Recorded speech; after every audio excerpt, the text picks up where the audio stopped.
Good afternoon, I'm Rob Boskamp, and you're listening to South Texas Midday. Happy Columbus Day and Indigenous Peoples Day. It is Monday, October 13th.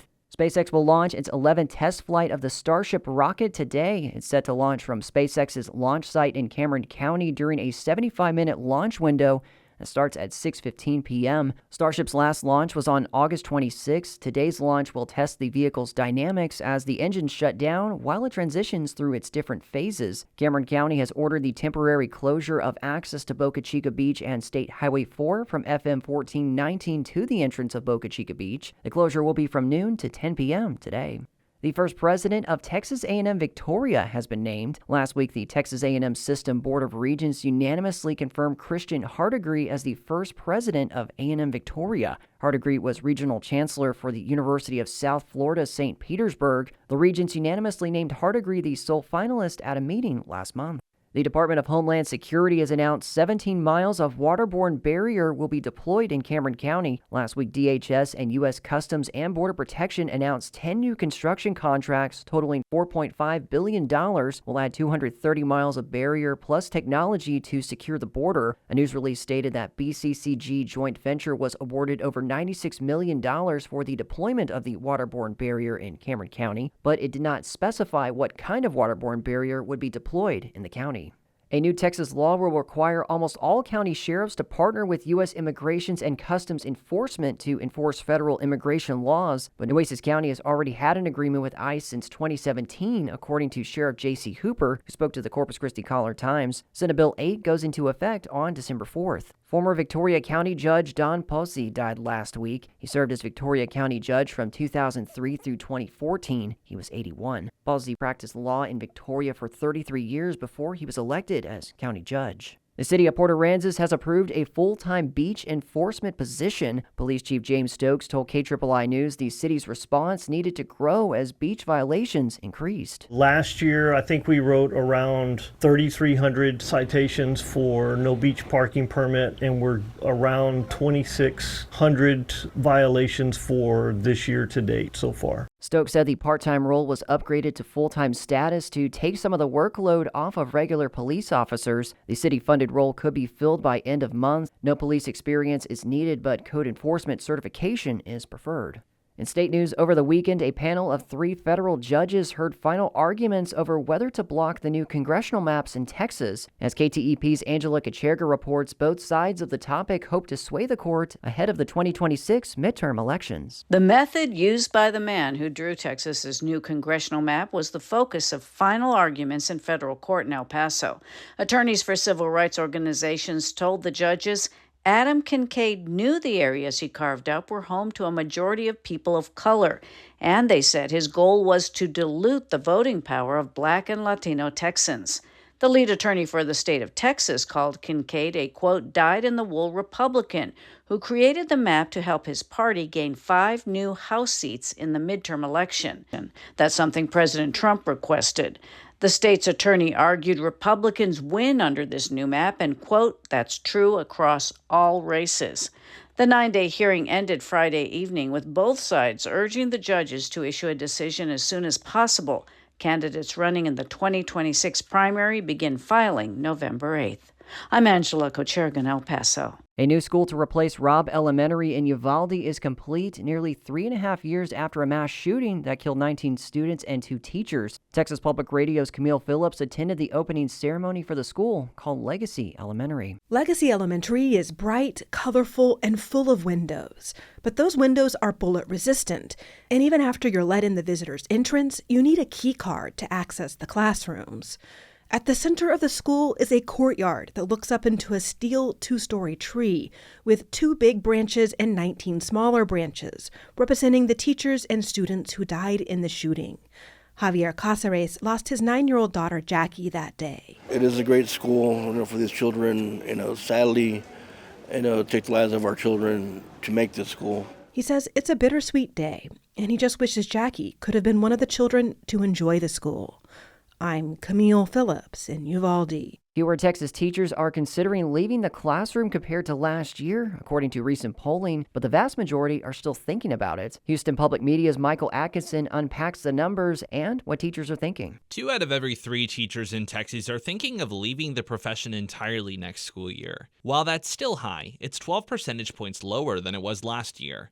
Kendra Montejos Edwards is one of the researchers behind the poll from the Charles Butt Foundation.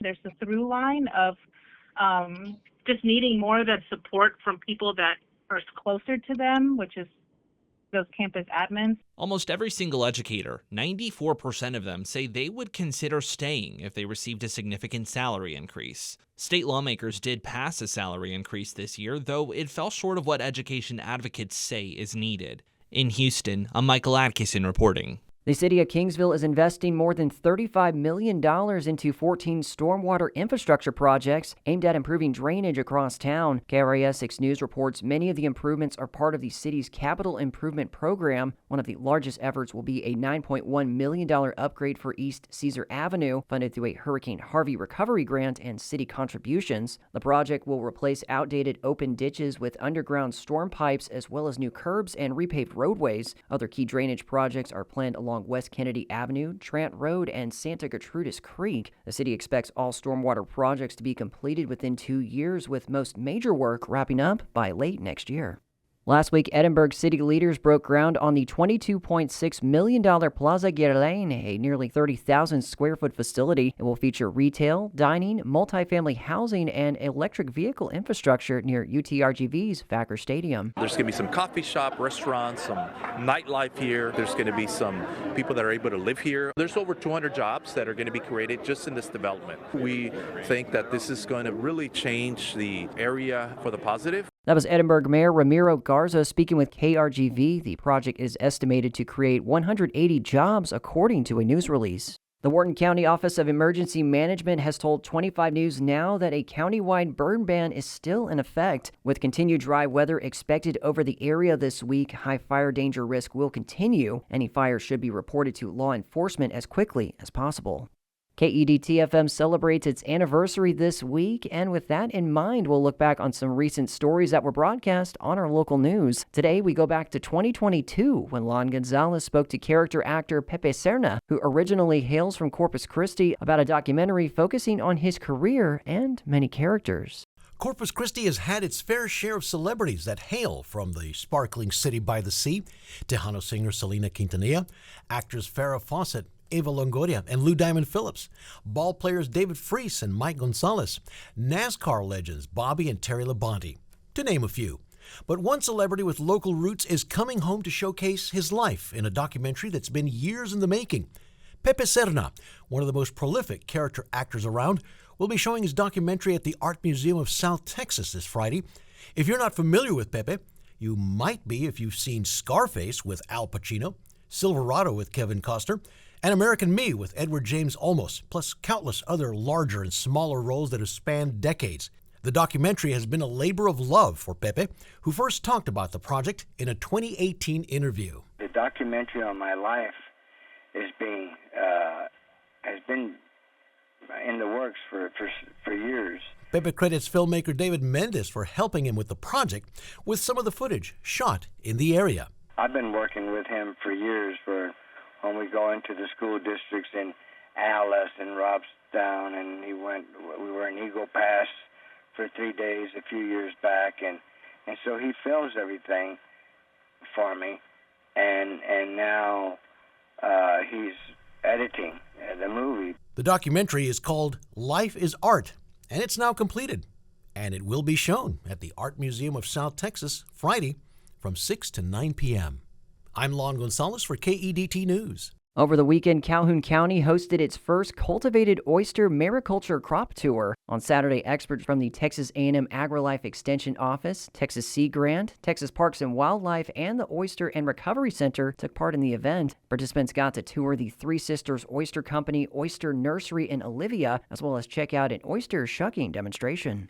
A Flower Bluff High School cheerleader's performance of the national anthem in American Sign Language has drawn attention on social media. Claire Harkins signed the national anthem in ASL before a recent Hornets football game. The video was posted on social media and gathered millions of views on Facebook, YouTube, TikTok, and other social media platforms. Harkins told KRAS 6 News that she plans to sign at other Flower Bluff games this season. Approximately more than 500,000 people throughout the U.S. use ASL to communicate as their native language. It is the third most commonly used language in the country after English and Spanish. And we have your regional sports roundup from this weekend. The Corpus Christi Ice Rays sealed a 3-2 victory after winning a shootout against the Shreveport Mudbugs on Saturday. Texas A&M Kingsville football snapped a nearly decade-long losing streak to conference rival Angelo State with a 24-19 victory at Javelina Stadium on Saturday. Both of Texas A&M Victoria's soccer teams racked up W's as the men's and women's teams defeated University of the Southwest in Red River Athletic Conference play. Both teams were victorious 4-1 in their respective matches. Texas A&M Corpus Christi volleyball fell short to the University of Incarnate Word 3-2 in San Antonio. The Islanders are now 3-3 in Southland Conference play, and UTRGV football had a bye this past weekend. And that is the latest news and information on South Texas Midday. I'm Rob Boskamp. Your community arts calendar and more is on the way.